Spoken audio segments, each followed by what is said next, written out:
O, nakita mo na? Kasi, kasama din pala yung nanay mo.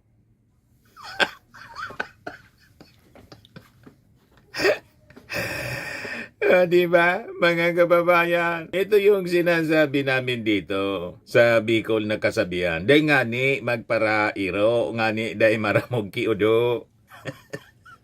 Huwag masyadong magalaw. Sabi ng mga nanay sa mga bata, huwag magalaw, baka yung puwit mo, yung tae kumalat. Day magparairo, nganing day maramog kiudo. Yun ang nangyari, mga kababayan kay Leandro Liviste. Masyado kasing pabida. Sumabog tuloy sa kanyang pagbumuka, pati sa kanyang nanay. Yung kanyang walang tigil na pabida. Yeah, tama itong sinabi ni Terry Ridon. Ang ginagawa niya ginagawa ngayon ni Liviste, squid tactics to protect mama. Palibasa, kalyado ni Pusit. Kaya pari-parehas ba ang mga gawain nila? Daldal ng daldal para i-cover up yung mga possible involvements ng kanilang mga alyado, kapamilya.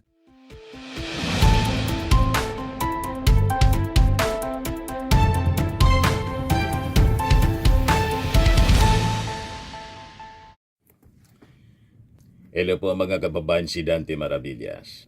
Pag-usapan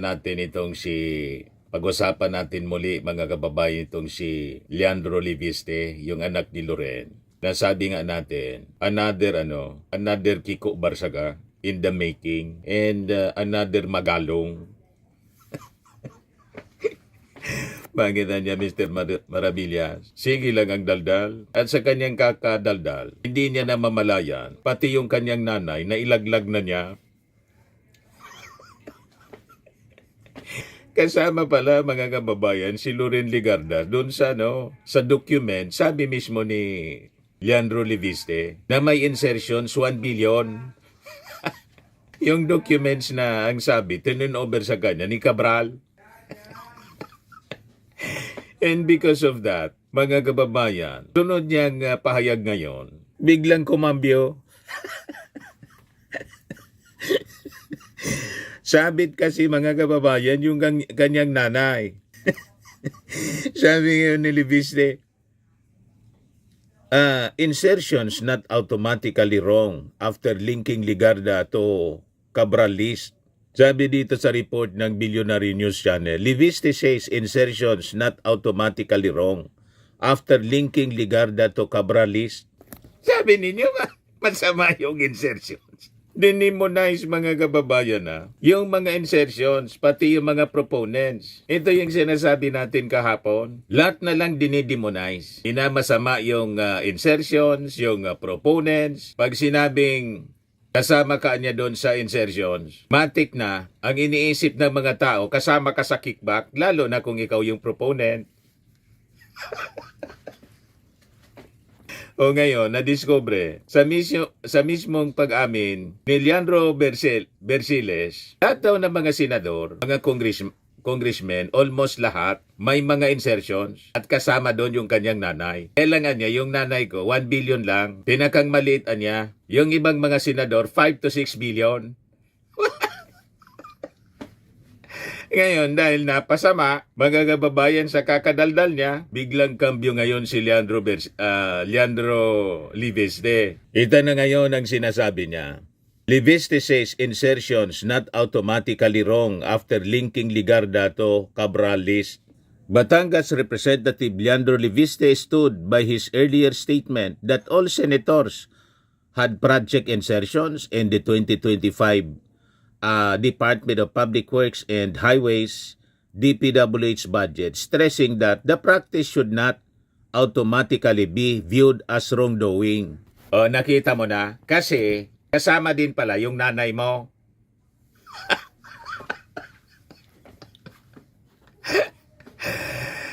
Di ba, mga kababayan? Ito yung sinasabi namin dito sa Bicol na kasabihan. Day ngani magparairo, ngani day maramog kiudo. Huwag masyadong magalaw. Sabi ng mga nanay sa mga bata, huwag magalaw, baka yung puwit mo, yung tae kumalat. Dahil magparairo, nganing dahil maramog kiudo. Yun ang nangyari, mga kababayan kay Leandro Liviste. Masyado kasing pabida. Sumabog tuloy sa kanyang pagbumuka, pati sa kanyang nanay. Yung kanyang walang tigil na pabida. Yeah, tama itong sinabi ni Terry Ridon. Ang ginagawa niya ginagawa ngayon ni Liviste, squid tactics to protect mama. Palibasa, kalyado ni Pusit. Kaya pari-parehas po ang mga gawain nila, daldal ng daldal, para i-cover up yung mga possible involvements ng kanilang mga alyado, kapamilya. Squid tactics. Ito yung post niya, ni Congressman Terry Ridon sa kanyang Twitter account, yung X. Squid tactics niya ito para protektahan yung kanyang nanay na si Senator Loren Legarda. Tapos sabi pa niya, hindi lang listahan ni Cabral ang mayroon din akong listahan ng bicameral insertions. Sabi po ni Attorney Wilfredo Garrido, Leandro Liviste may have just rendered Cabral's documents inadmissible. Now that Cabral is dead, who is going to certify them as authentic? We cannot just take the word of this attention-seeking nepo baby. Tama.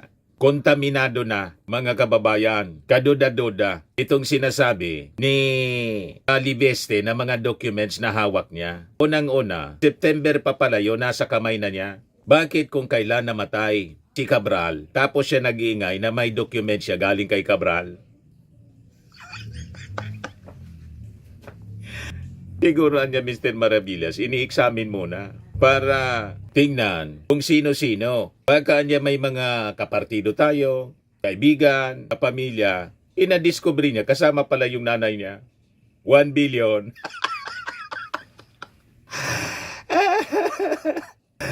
Diba, mga kababayan? So, hindi malayo talaga. Dinoktor na to, mga kababayan. May punto si Atty. Garrido. Yan sabi dito.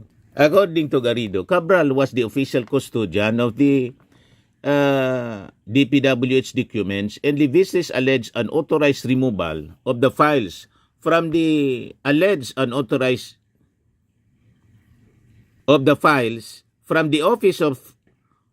her office undermined their integrity. For official documents to be admissible in court, they must be authenticated. Example, by means of certified true copies or comparison with the original duly accomplished by the official custodian. Tama, ang official custodian, si Cabral, hindi naman yun pwede pa na i-authenticate, mga kababayan, ng official custodian na si Cabral kasi patay na. Ima po. Tapos ngayon, kung kailan patay na si Cabral, doon nag-iingay, mga kababayan tong si Liviste. Sasabi po ni Garrido, he stressed that the document should not have been taken out of custody, noting that the proper procedure would have been to duplicate and certify them instead. Liviste's unauthorized removal of the DPWH documents from the office of Cabral, the official custodian, tainted the integrity of the files. They should have never left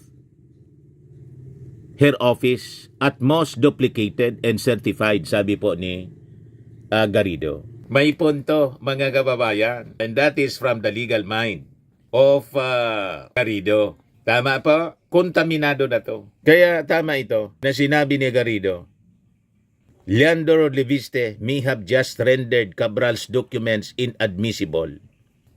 O ngayon, ginagamit niya sa propaganda, mga kababayan. And to, attorney din ito si Terry Ridon, abogado din siya. For Congressman Ridon, ginagamit ito, ang ginagawa daw ni Liviste, squid tactic. May ugaling sa pusit. para protektahan yung kanyang nanay. Kasi lumabas sa dokumento kasama yung kanyang nanay na si Loren na involved sa insertion 1 billion. Kung sinasabi niya sa mga interviews, 25% yung kinikickback daw ng mga sangkot dito sa mga insertions, di 250 million na malinaw.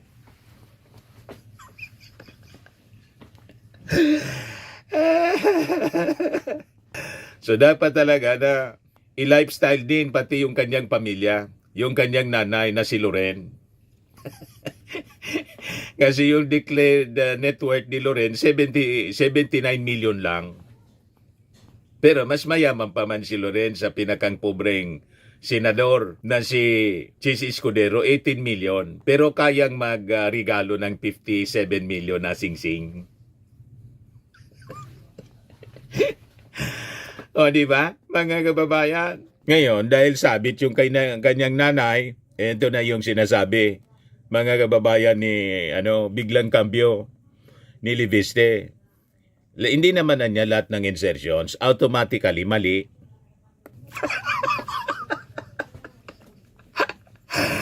O, di ba, mga kababayan? May ganon.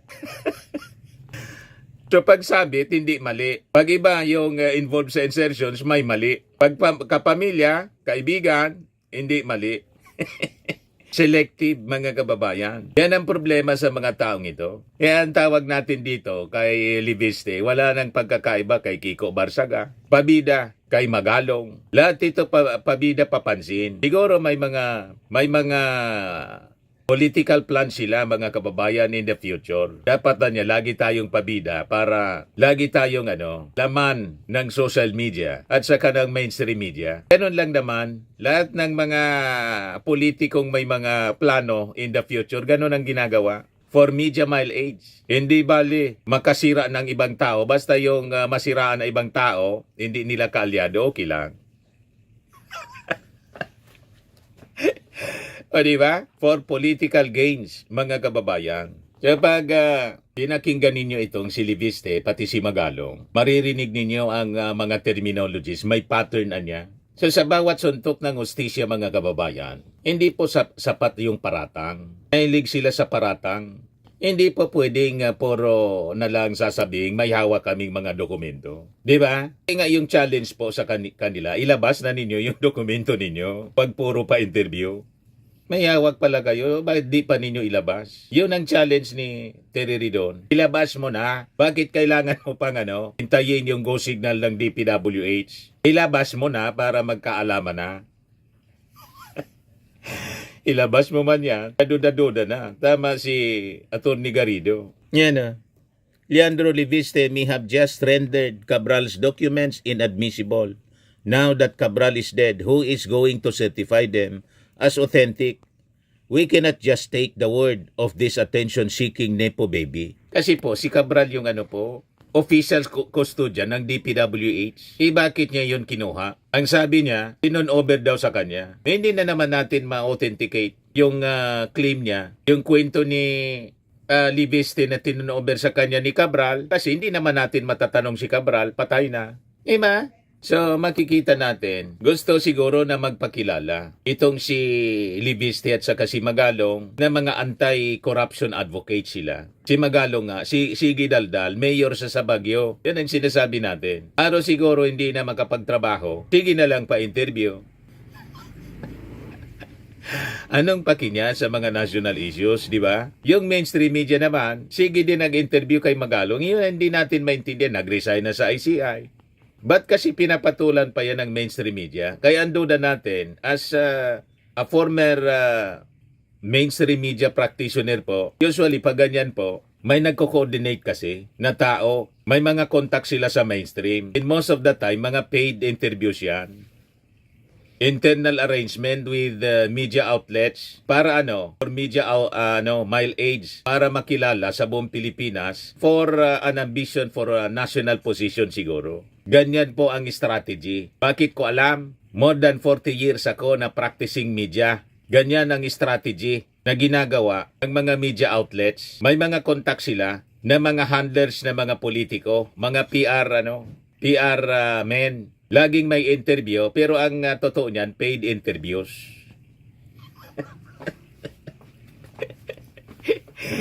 Huwag kami alam na alam natin ang galawan sa mainstream kasi from the mainstream ako dati. Kaya walang pwedeng mag-question sa ating kaalaman.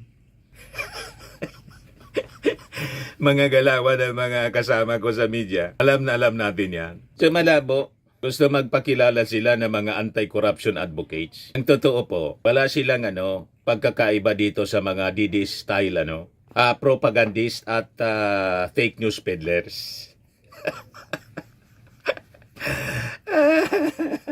Para pagtakpan yung mga kalyado nila, lalo na yung kampo ng Duterte. Kalyado sila dun eh.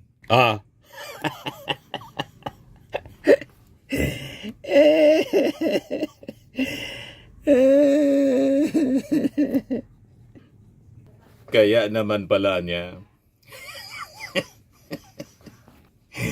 Di ba, mga kababayan? Malinaw? Sabi dyan. FPRRD with Kong Liviste. Leandro Liviste nag-OJT kay Mayor Duterte, Rodrigo Duterte in 2013. Pinadala siya ni Loren sa Davao.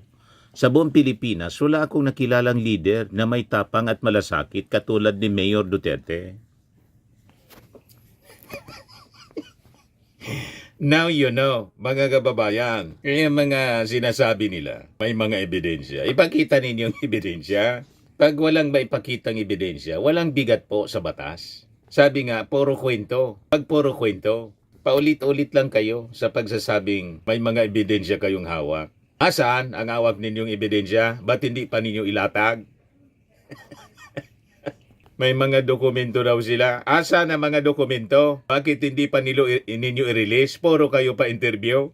May mga listahan. I-submit ninyo yung mga listahan ninyo. Sino-sino, pangalanan niyo isa-isa. Puro kayo daldal sa pa-interview sa mainstream media.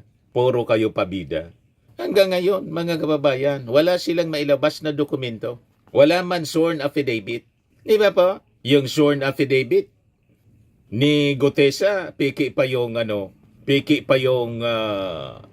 notaryo. Pero yung sworn affidavit ni Madriaga, na hindi piki yung notaryo, pinagdududahan nila.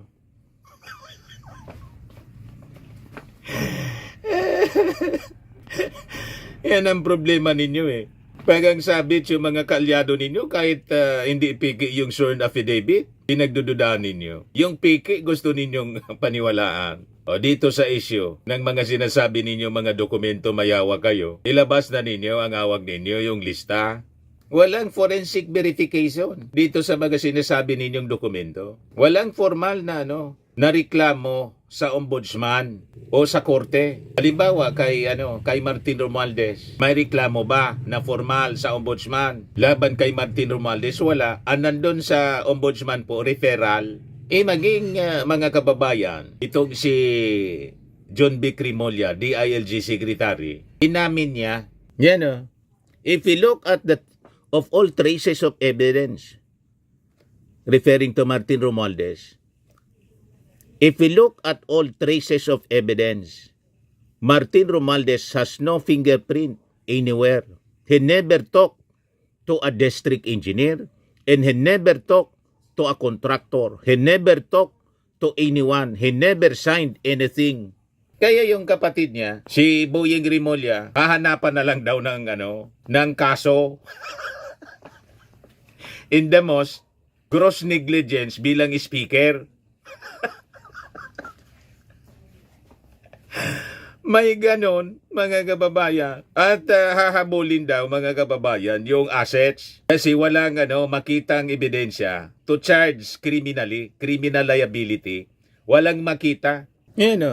Sa isang panayam, sinabi ni Rimulya na patuloy ang pagsisikap ng kanyang kapatid na si Ombudsman Jesus Crispin Rimulya na imbestigahan ang umano'y pagkakasangkot ni Romualdez.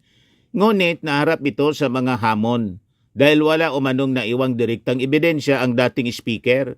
Paliwanag ni Rimulya, walang iniwang paper trail o tuwirang ugnayan si Romualdez sa mga questionabling transaksyon, kaya't nagiging mahirap patunayan ang kanyang pananagutan. Sa aspetong kriminal, Ito pa ngang pakasulat ng balita, walang iniwang paper trail. May mali siya po. Paano walang iniwang paper trail? Wala man talagang paper trail kasi wala man ginawang transaksyon. Pag sinabing walang naiwang paper trail, may assumption na may ginawang mali. Kaya lang, pinapalabas nila mga kababayan, maingat si Tuso. Maingat si Martin Romualdez kasi walang iniwan, walang naiwang paper trail. Yan ang gusto nilang palabasin. May mali siya po. Mali, walang paper trail lang. Bakit? Wala man talagang ginawa. Yung iba, name dropping lang, ginagamit yung pangalan ni speaker para kumita. Yan ang problema, mga kababayan. Kaya importante, sa batas po, ebidensya. Hindi yung haka-haka, hindi kwento, hindi yung propaganda palagi. Sabi dito, gayon man iginiit. Ito, ulitin natin. Paliwanag ni Remulla, walang iniwang paper trail o tuwirang ugnayan si Romualdez sa mga questionabling transaksyon. Referring siguro doon sa mga insertions. Kaya't nagiging mahirap patunayan ang kanyang pananagutan sa aspetong kriminal. Gayon man iginit ni Remulla na kahit hindi mapatunayan ang criminal liability, hindi titigil ang pamahalaan sa paghabol ng iba pang legal na remedyo. Kung hindi man siya makasuhan sa kriminal, hahabulin pa rin namin sa kanyang mga ill-gotten assets. Paano man nasabi ninyong ill-gotten assets kung wala mang criminal evidence na nakikita kayo sa mga kayamanan ni Martin? So hindi mo pwedeng gamitin ang word na ill-gotten tulad ng ginagamit lagi noon sa pamilya Marcos, ill-gotten wealth. Inassume ninyong ill-gotten wealth. Pwede siguro allege ill-gotten wealth. Ang problema hanggang ngayon, yung sa Marcos family mga kababayan, palagi pa rin niya tinatawag na ill-gotten. Hindi nga napatunayan. Paanong ill-gotten? Walang ill-gotten. Ang tawag sa mga Marcos, magnanakaw pa rin. Hindi man po napatunayang nagnakaw. Walang desisyon sa husgado na nagsabi na kapag nakaw yung Marcos. In like manner itong si Martin Romualdez. Sinasabi ninyong ill-gotten. May napatunayan na ba sa husgado na yung yaman ni Martin, ninakaw niya? Patunayan muna ninyo bago ninyo sabihing ill-gotten siya. Di ba? Bawal ba sa tao yung yumaman? Wala man pong batas na nagsasabi na pag ikaw yumaman, kriminal ka na, ninakaw mo na. Di ba? Patunayan muna ninyo. Yan ang mali sa atin po eh. Palagi nating ina-assume. Maghanap kayo ng ebidensya. Pag wala kayong nakuha ang ebidensya, tigilan na ninyo ang pag-akusa sa tao. Di ba? Wala man pala kayong nakukuha ng ebidensya. Hirapan kayo. Di maghanap muna kayo ng ebidensya. Tapos ikaso ninyo, ipakulong ninyo si Martin kung gusto ninyo. Para kayo yung kumandidatong presidente. Nag-announce na si Jumdic Remulla na bukas daw siya to the possibility to run for president. Di yun tuloy. Parang may mali siya na.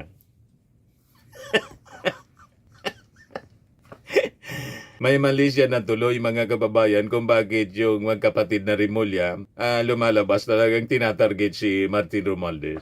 May intention din pala. Sa top position mga kababayan, nakulayan na. Dapat hindi sana sinasabi yon mga kababayan ni John Vic. Kaya lang siguro inisinyo, floating the possibility. Titingnan niya siguro mga kababayan kung ano magiging reaksyon ng ating Pangulo kung i-consider siya as one of those possible personality na itulak pagpipilian sa pagkapangulo in 2028. Kasi hanggang ngayon, siyempre, 2 years pa man, wala pang material ang administration. May naririnig na ako sa inside story, pero ayaw ko pong sabihin sa inyo kung sino. Pero kilala ninyo, kwento-kwento pa man lang po. Sino niya Mr. Maravillas? Maghintay na lang tayo ng mga official announcement.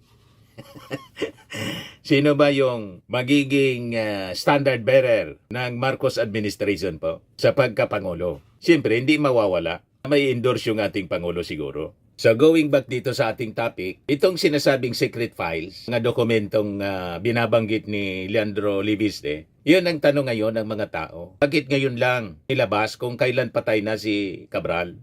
Bakit tahimik siya nung buhay pa si Cabral? September pa pala, mga kababayan, nang makuha niya yung mga dokumentong sinasabi. Nasaan yung authentication ng dokumento?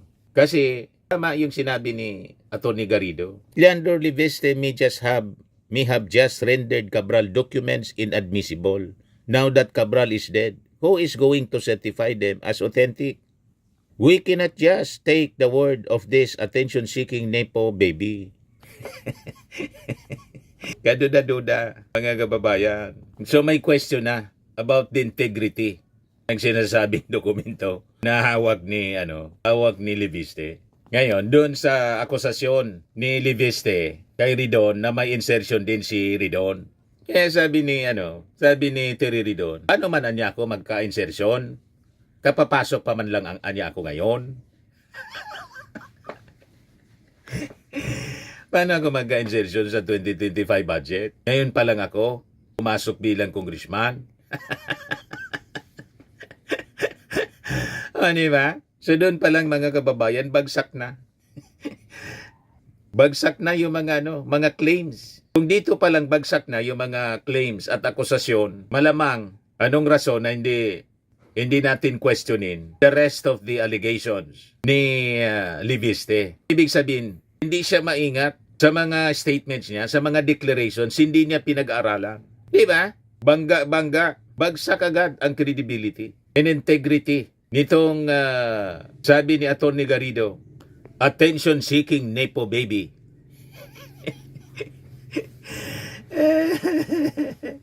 Napabida tulad ni Magalong at saka ni Kiko Barsaga, pabida.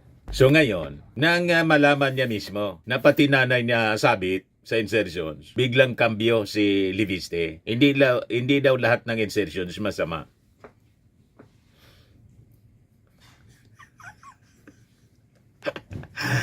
O, di ba, mga kababayan? Pero sa legal reality, mga kababayan, tama siya doon. Hindi lahat ng insertion illegal per se. Yun naman ang sinasabi natin noon. Kahit po si tawag dito, si Drilon, sinabi niya, ang insertions niya, wala mang pagkakaiba, and it is used interchangeably sa salitang amendment. Kaya lang sabi ko nga, dinimonize nila, dinimonize na natin lahat, pati yung mga proponents. Pag ikaw ay proponent, sabit ka sa insertions, ang ibig sabihin niyan, sabit ka sa kickback. O di sige, sabit sa kickback din si Loren. Sabi sa amin, kararigos kung kararigos. Gusto ninyong i-demonize ang insertions, proponents? Di-demonize natin, lahat kayo demonyo. Anyway, kayo lang naman dyan. Kami hindi man po congressman. O, lahat kayo demonyo, senador, congressman, mga DPWH, officials, lahat kayo magnanakaw. O di, okay. O, di ba? Yan ang problema. Ngayon, sabit si Loren, sasabihin ni Liviste, hindi naman na niya lahat ng may insertions. Mali. So, selective siya. Pag kapamilya, kalyado, hindi masama ang insertion. Pag sabit yung kalaban, malian niya, may kickback. May ganon, mga kababayan. So kapag pinapalabas nila, kapag kalaban, may korupsyon. Kapag kalyado, normal lang niya, wala mang masama niyan. Okay lang yan. O, di ba, mga kababayan? Normal pagka-alyado, kasama yung mga DDS Black na mga senador, congressmen, normal lang niya yan. Pagkasama si Loren, wala man, hindi man niya, hindi lahat niya, may kickback. Sila niya, mayroon. Yung nanay ko, hindi niya, malinis yung nanay ko.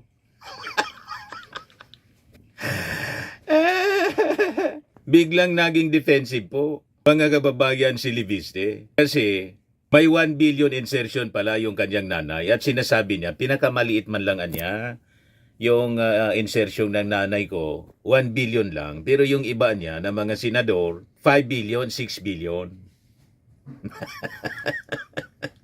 Pero sinabi niya, ang kickback niya dyan, 25%. Yan tanong natin. Kasama ba sa 25% si Loren, yung nanay mo? Kasi pag kinumpute mo sa 1 billion, 25%, tumataginting na 250 million na kickback.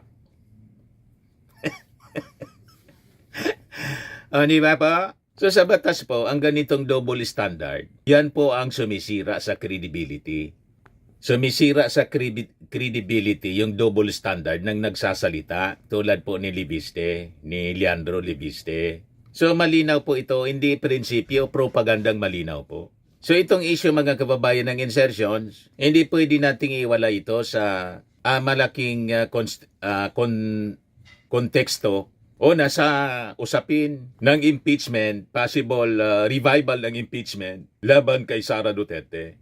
Sa pangangailangan ng numbers game mga kababayan yung impeachment. At katahimikan mga kababayan, gamit yung pondo or kapalit ng pondo. Tama ba? So kapag ang public funds mga kababayan nagiging pang-areglo sa politika, pumapasok na ngayon ang usapin ng tinatawag na quid pro quo or something for something.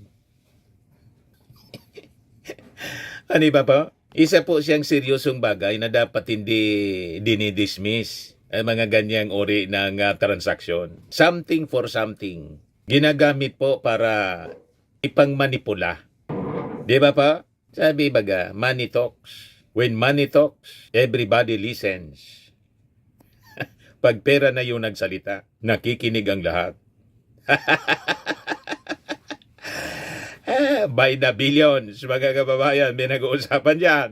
So makikita natin dito sa mga galawang ito, itong si Libiste, si Magalong, iisa po yung asal. Iisa yung kanilang taktika, pabida, maingay.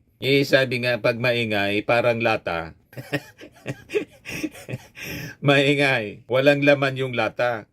Pag maingay. Kaya iyon ang challenge natin. Sige, ingay ninyo. Asan ang ebidensya? Yung dokumento, ilabas na ninyo. Yung lista, ilabas na ninyo. Para masaya kaming mga vloggers. Palaging may hot topic kami. Sino ba yung ayaw ng mga controversy? Diba? Bahala kayo dyan, magsabuyan ng putik. Maligo pa kayo sa lusak. Maligo na kayo sa lusak, sa putik kung gusto ninyo. So pareho po yung hulma ng galawan ng dalawa. Puro ingay, puro paratang, puro press statement, puro pa-interview. Kung saan-saan po, DCRH, One News, ABS-CBN, GMA, lahat na nasa mainstream, sige pa-interview, pabida talaga po. Puro press statement. Narinig ninyo nakita ninyo si Martin Romualdez na nagpapa-interview kung saan-saan na mga news outlets. Di ba hindi? Kaya pag lumabas si Martin Romualdez, nagpapangagaw sila. Na-interview si Martin kasi hindi po masalita si Martin. Di ba? Puro kayo press statement. Wala man affidavit. Walang kaso, walang accountability. So sa batas po, ang mga nag-akusa dapat may kayo ang dapat mag-prove. I-prove ninyo. Tulad nito. Gusto ninyong ikulong si Martin Romualdez, kasuhan, maghanap kayo ng ebidensya. Mismong si Boyeng Rimulya at saka si John Vic Rimulya, inamin niya. If we look at all the traces of evidence, Martin Romualdez has no fingerprint anywhere. He never talked to a district engineer. He never talked to a contractor. He never talked to anyone. He never signed anything. Ibig sabihin, wala man siyang maling ginawa kasi. Wala siyang inutusan. Wala siyang pinirmahan. Pagkatapos, inaakusan ninyong magnanakaw. Inaakusan ninyo sa insertions. Wala man siya sa bycam insertions na pirma. Wala siyang inutusan. O bakit ninyo inaakusa si Martin ng kickback? Maghanap muna kayo ng ebidensya at i-execute ninyo yung affidavit. I-file ninyo yung reklamong formal. Hindi puro ngak-ngak, daldal. So makikita ninyo yung playbook ng DDS. Luma na tong estilo, mga kababayan. Puro paratang, banggit ng secret files daw. Bakit ninyo laging sinisikreto? Ilatag ninyo yung mga sinasabi niyong secret files. Tapos, name dropping. Kasi umaasa sila sa social media outrage. Panggagatong, magalit yung mga tao. Magalit kay Martin kasi pinsan ng Pangulo. Alam na namin yung playbook ninyo. Sinisiraan ninyo si Martin para masiraan ninyo yung Pangulo. Gusto ninyong gatungan yung publiko. So umaasa sila sa media outrage para iwasan nila yung korte at due process. Hindi na dumating doon sa korte due process. Kasi doon talo sila. Tulad ng ginawa nila mga kababayan, yung panahon ng tatay ng ating Pangulong Bongbong. Lahat lang panggatong para ipinta sa buong mundo magnanakaw. Pagkatapos nang sila mga kababayan, yung to make over sa posisyon, sila pala yung magnanakaw.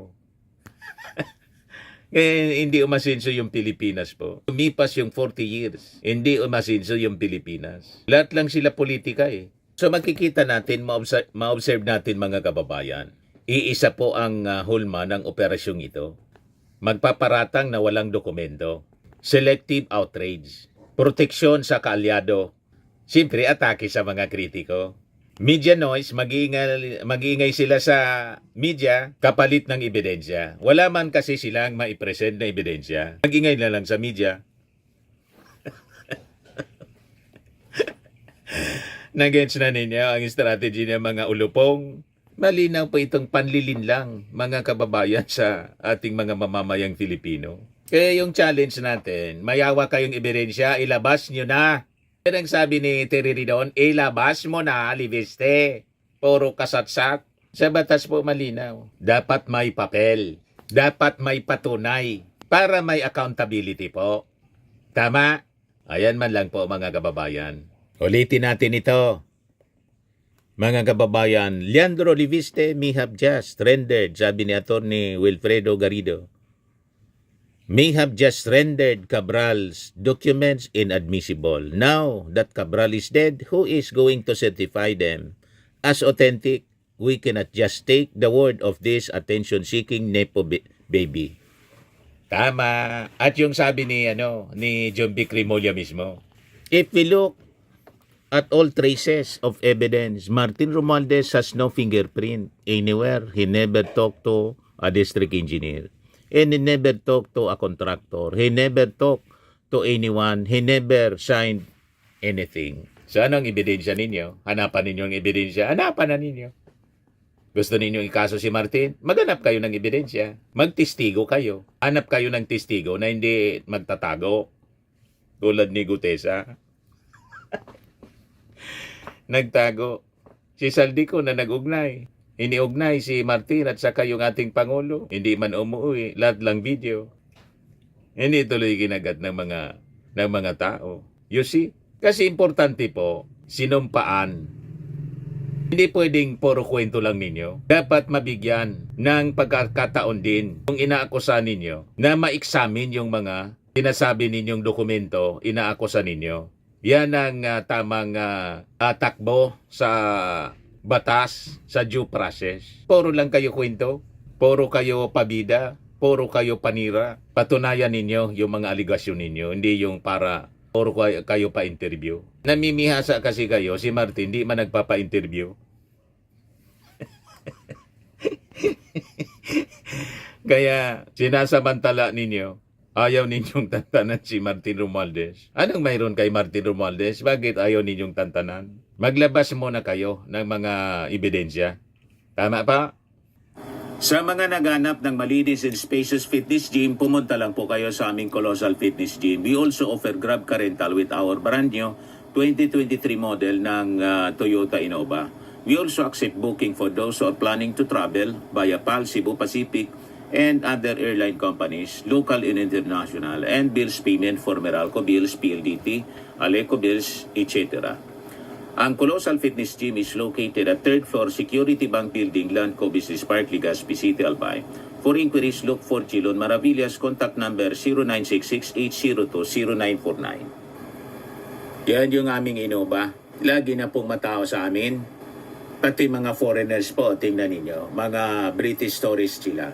Ang lalaki ng katawan na, mga kababayan, nag-gym sa amin. Ito naman po, Indian National. Ito mga mga European sila. Ito naman yung bago naming product na binibenta online, iGlow Serum. Whitening po siya galing sa South Korea. Tingnan ninyo yung epekto sa aking anak na architect entrepreneur, Riz Maravillas. For inquiries, look for Riz Maravillas on FB. Ito po, Automax Radiant Serum. Sa mukha naman yung application. Anti-aging po siya. You will look 10 years younger than your age. Ito naman po, Firmax Firming and Lifting Cream. Pinapahid sa mga pulses and other affected area. Ayun po ito sa mga pains at paninigas ng mga kaso-kasuan. Ito naman po yung bagong product naming binibenta online. I am Worldwide Amazing Pure Organic Barley Powdered Drink Mix from Australia. May amazing solid deal ngayon, Christmas promo. Yan po, get free 35 boxes, get free 100 boxes, and get free 150 boxes from December 23 to December 27 only. For your inquiries, message na lang kayo sa aking anak na architect entrepreneur, Riz Maravillas. Ito naman po yung bagong product naming binibenta online. Hindi pala. Sa mga mahilig pala mga kababayan sa mga imported bags and wallets, dumiretso na lang kayo sa page ni Ma'am Eileen Rosales, Eileen Closet. Nakabase siya po sa Amerika. Yan po yung kanyang online selling. Yan mga bags niya. Sa mga mahilig naman po magpa-spa, try nyo po dito sa Pamper City by OMG, your luxury escape, located at Asiana City, Parañaque City, Metro Manila.